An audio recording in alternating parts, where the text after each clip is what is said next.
万卷书不如行万里路，道听途说不如听我说说。大家好，这里是道听途说，分享不同的故事，希望能给您带来收获。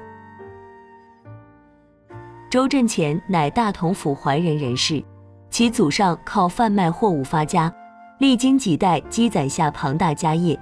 周振乾是家中独子，虽天资聪慧，却顽劣不堪。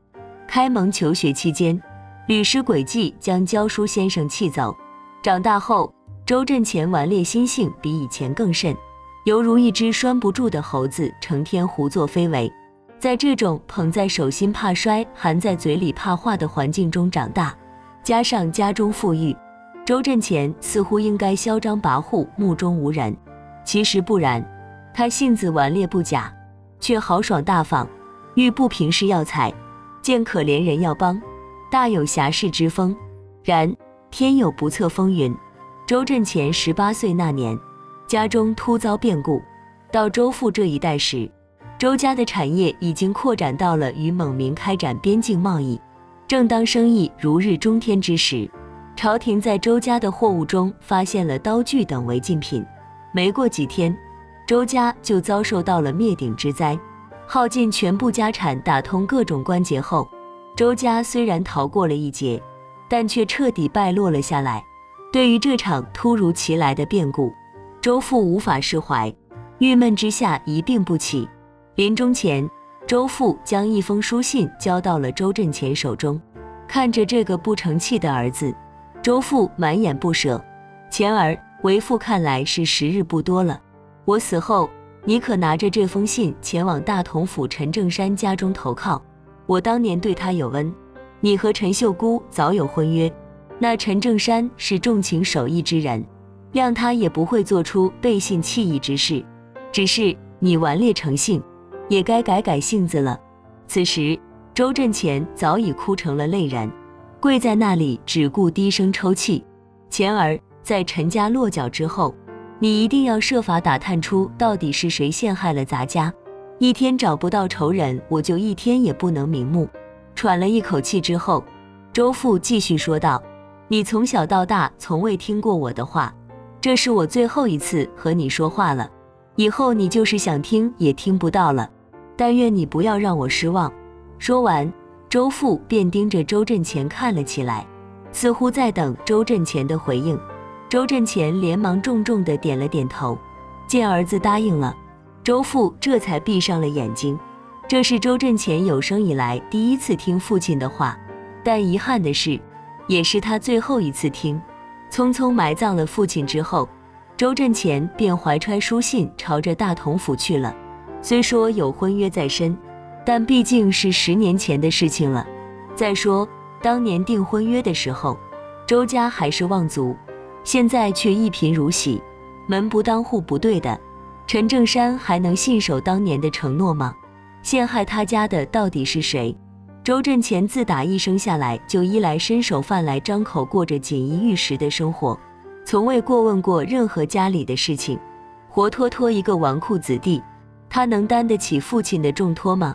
在周振乾投靠陈正山之后，又会发生怎样的故事呢？请接着往下看。一路奔波，5天之后，形似乞丐的周振乾来到了大同府。周振乾的准岳父陈正山以种地囤粮起家，靠着精明的头脑，短短10-20年内便发展成了拥有良田、百顷骡马成群的大户人家。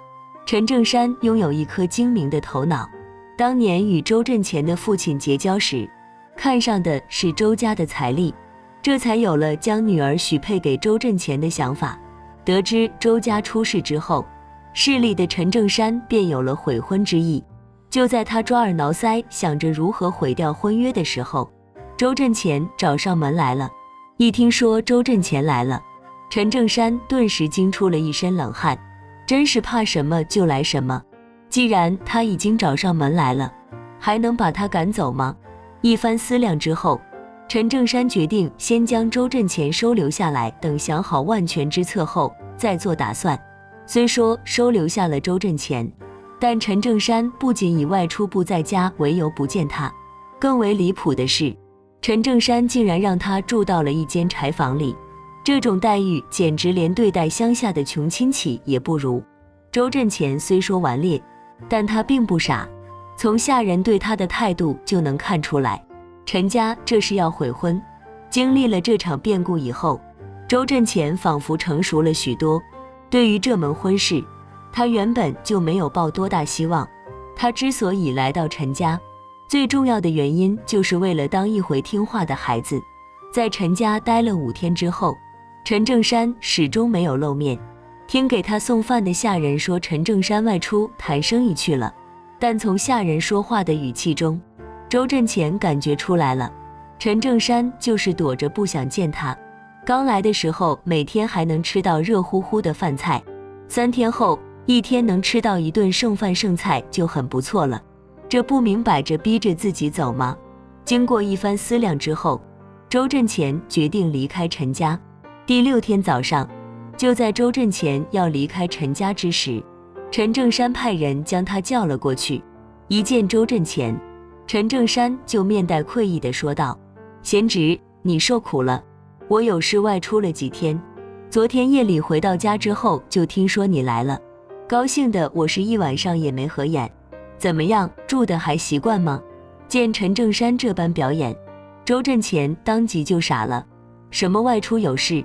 今天早上一起床，我就看见一个仆人在门口鬼鬼祟祟地偷看我，估计是看见我要走了陈正山这才露面。这人还能不要脸到这种地步吗？不过转念一想，毕竟他收留了自己几天，就冲他的这几顿粗茶淡饭，我也不能当面拆穿他。于是周振前便笑着说道：“陈老伯，这几天承蒙收留，我感激不尽，只是我尚有一些事情需要处理，就不打扰了，后会有期。”说完，周振前抬腿就要走。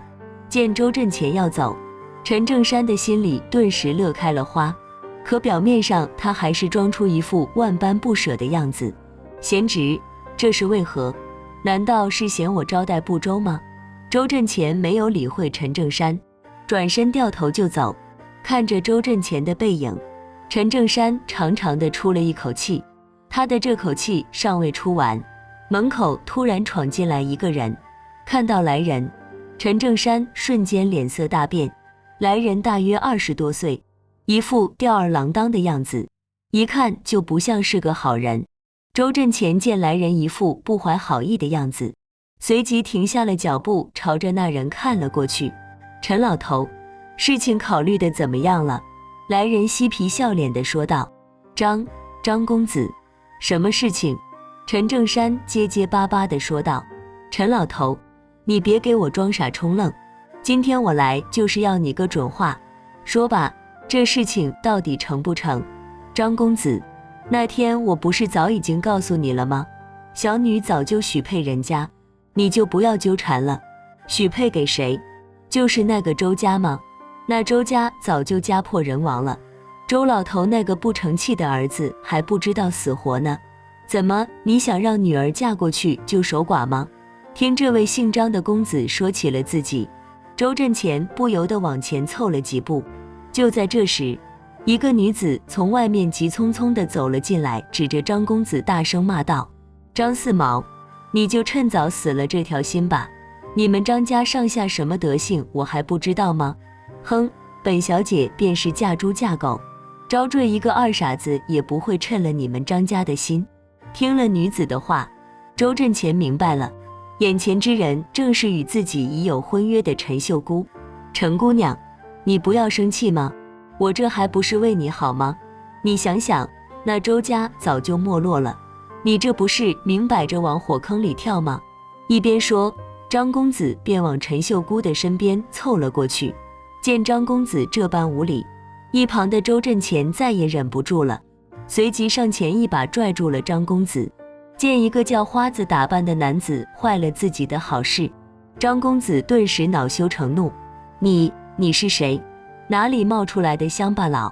敢你在大爷我面前撒野！”听此人出言不逊，周振前顿时恼羞成怒，抬手就给了他一个大嘴巴子：“我是谁？你睁眼看看！”我就是你口中说的周家那个不成器的儿子。我告诉你，陈秀姑与我早有婚约，你要是再敢无理取闹，小心我打断你的狗腿。说完，周振前做事又要下手打他。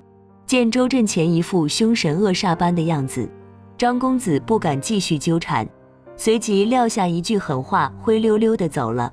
张公子一走，周振前连忙说道：陈老伯，刚才情势危急，我那话也是随口说说，正如那姓张的说的那样，我家早已败落，而我也是一事无成，这门婚事我是万万不敢高攀的。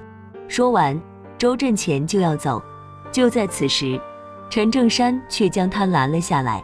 贤侄，那张公子生性歹毒，今日他挨了一嘴巴，断然不会善罢甘休。你这一走，假如他找上门来，叫我如何处置？听陈正山这样说，周振前愣住了。陈老伯，你这话是什么意思？你还别说，那陈正山的脑瓜子就是好使。片刻过后，他就想到了一个万全之策。贤侄，你和秀姑早有婚约，这是不假，不如你就留在我家当一个上门女婿，你看如何？一个时辰前，陈正山还生怕自己提到婚约的事，转眼间他就亲口说起了此事。还有这等好事？不可能，按照陈正山的德行，他肯定还有话未说。果不其然，陈正山又开口了，不过我得先把话说明，你和秀姑只有夫妻之名，不能有夫妻之实。听到这里，周振前明白了，怪别人都叫他铁算盘呢，没有用处的时候，他就可以将你视作一堆臭狗屎，恨不得离你108000里。一旦他需要你的时候，他马上就会放下身段，变着法子求你。当然，他必须把自己的利益放在第一位。世上这种人从古至今都非常多，不信你就从你身边的人去找找，肯定会找到。言归正传，陈正山这是把周振前当做了吸引张四毛火力的幌子。他这样一来，既避免自己落下背信弃义的名声，又能躲开张四毛的纠缠。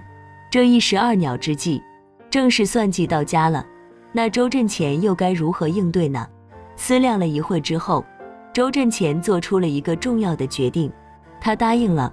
毕竟他来这里的目的是找出陷害父亲的真凶，自己出来此地，人生地不熟的，有陈正山帮忙，事情不就简单多了吗？见周振前答应了，陈正山顿时喜出望外，为了怕夜长梦多，他便赶紧张罗了起来。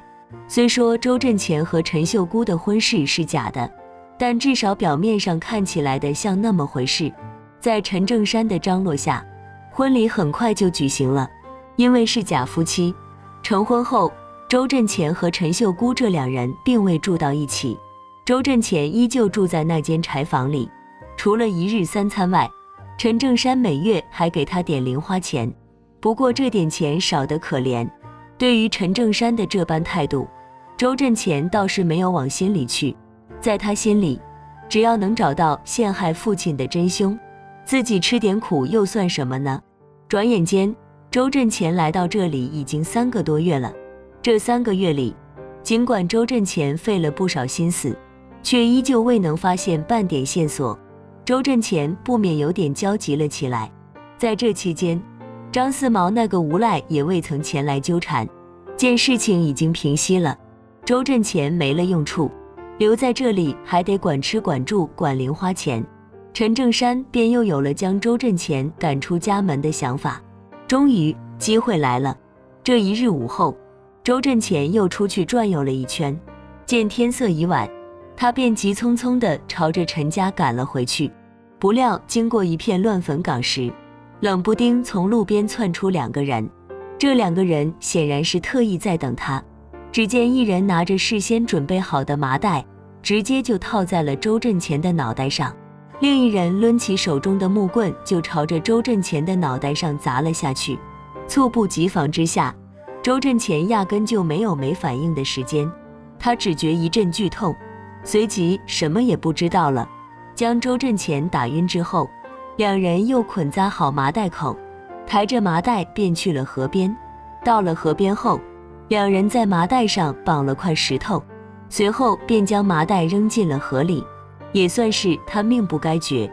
就在麻袋被扔到河里，不久就被倒在河里的一棵大树拦了下来。就在这时，一个瘦小的黑影急匆匆赶到了河边，将麻袋拖了上来。过了大约半个多时辰之后，周振前醒了过来，抬眼一看，自己正躺在地上，身边发生着一堆火。一个15、16岁的乞丐正在看着自己笑。小兄弟，我这是在哪里？周振前连忙问道。什么小兄弟？人家是个女孩子。女子调皮地说道。大哥，你刚才被人打晕后装进麻袋扔进了水里，我便将你救了上来。小哥哥，那坏人是谁？他们为什么要害你？对于要害自己的那个人，周振前不用多想也能猜出是谁。除了张四毛那个无赖，还有谁？哼，想害我，等着吧，我一定要你好看。小妹妹，你怎么一个人在这里？你爹娘呢？我从小就死了娘，我爹他……说到这里，女子突然停了下来。你爹怎么了？大哥，别人说我爹是个山贼，前不久遭人算计逃离了山寨，也不知道他现在是死是活，拼着老命，他将我藏到了一个安全的地方，后来我便一个人逃了出来。停了一下，女子看着周振前问道，我爹虽然是个山贼，但打劫的都是些为非作歹的豪门大户，从来不抢穷苦人家，有时候还给他们一些钱呢，这不就是我眼中的大侠吗？周振前虽说天生顽劣，但他从小就爱行侠仗义，救危济困。听女子这样说，他的心中不由得对他的父亲有了一些敬意。思量了一会之后，周振前说道，小妹妹，你现在是孤身一人，我现在也是一个人，不如你以后就跟着我吧，当我的妹妹怎么样？你放心，哥哥我别的本事没有，但只要有我一口吃的，就肯定不会饿着你。听了这话，女子顿时喜出望外，当即就答应了下来。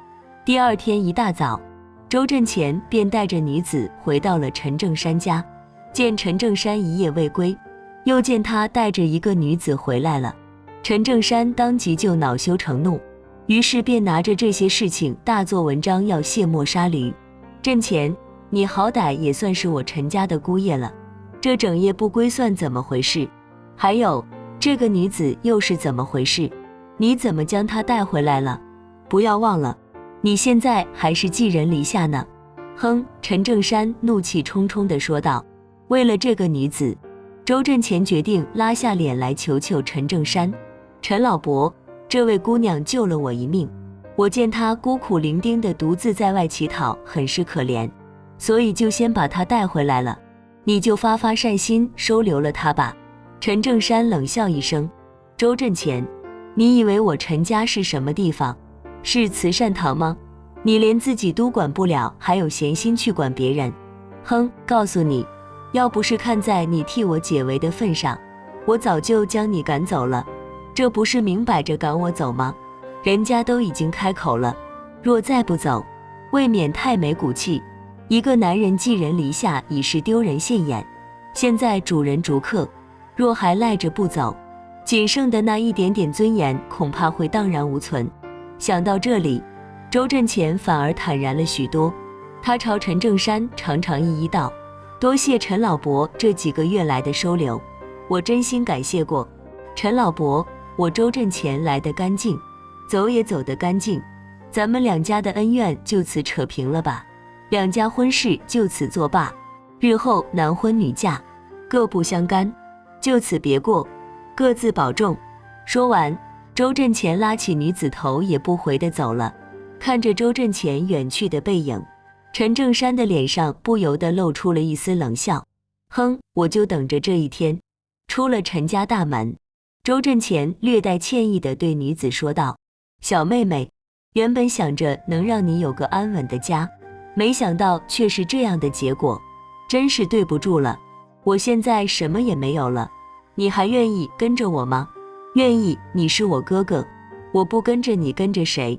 听女子这样说，周振前的眼眶不由得湿润了。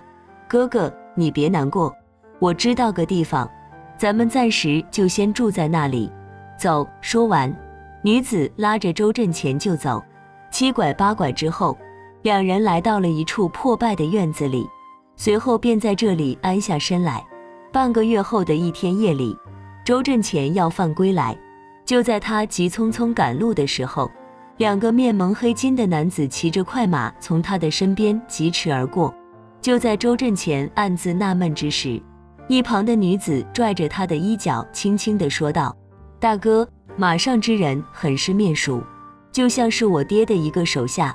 听了女子的话，周振前不由得警觉了起来。山贼两人去的方向正是陈正山家，莫非？想到这里，周振前顿觉不妙，连忙对着女子说道：妹妹，你先回去，哥哥我去看看。不行，我也要和你一起去。女子撅着嘴说道：太危险了，万一出什么事，我怎么和你爹交代？我才不管呢，反正我就要和你在一起，要死咱们一起死。万般无奈之下，周振前只好带着女子朝着陈家飞奔了过去。果不其然，山贼的目标就是陈家。周振前赶到的时候，山贼早已进了院子，大呼小叫了起来。周振前一看，连忙不顾自身安危，朝着那两个山贼就扑了过去。不过他毕竟不会武功，那是山贼的对手，很快就被山贼打倒在地。就在山贼要结果他的性命时，屋外突然窜进来一个人。住手！见到来人，女子顿时喜出望外。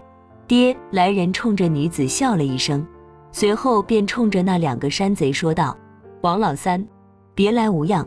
名叫王老三的山贼见到来人，顿时惊出了一身冷汗。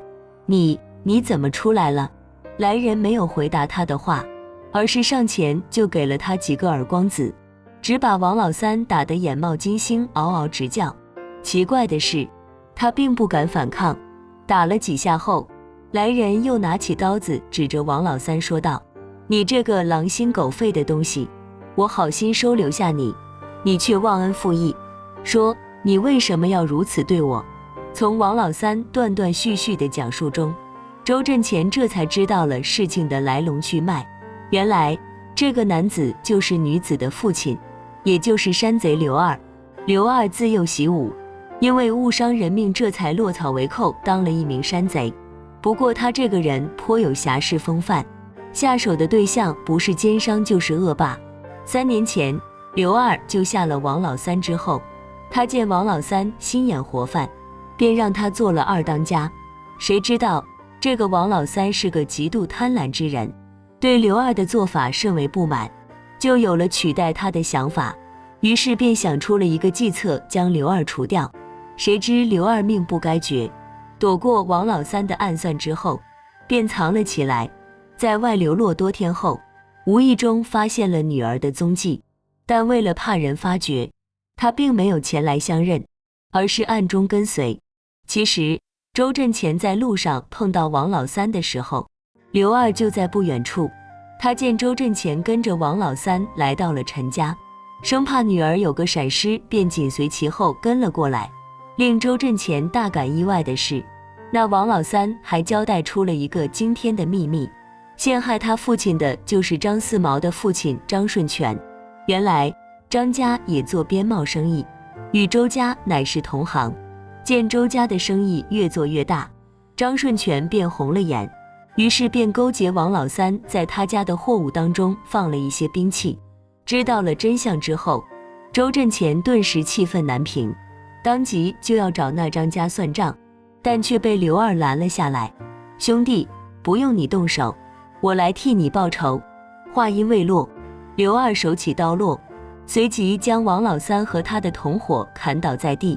手刃掉这两人之后，刘二又对一旁瑟瑟发抖的陈正山说道：陈老头，我看你是瞎了眼了，这么好的女婿你不要，你就等着吧，迟早有你后悔的那一天。说完陈老头，刘二又对周振前说道：我先把女儿交给你，你带着他先走，我随后就跟过来。说完，刘二便将2具尸体往马上一放，随即骑着另一匹快马消失在夜色中。见事情已经了结，周振前不敢多做停留，随即带着女子回到了他们住的地方。大约1个多时辰以后，刘二回来了，3人随即相跟着消失在夜色中。第2天，有人发现张顺全一家6口全部死了，和他们一起死的还有2个山贼。后来，刘二将从张家搜出的金银财宝全部给了周振前，又把女儿托付给周振前之后，便远走高飞了。回到了老家后，周振前便和那女子成了亲。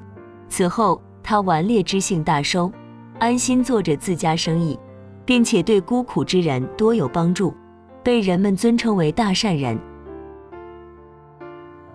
自从那件事情过后，陈正山就一病不起，很快就一命呜呼。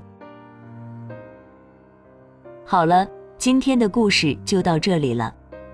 看完这个故事后，不知道您有什么感想？欢迎在下方留言，不要忘了点赞和订阅，希望能给您带来收获。感谢您的观看，我们下期节目再见。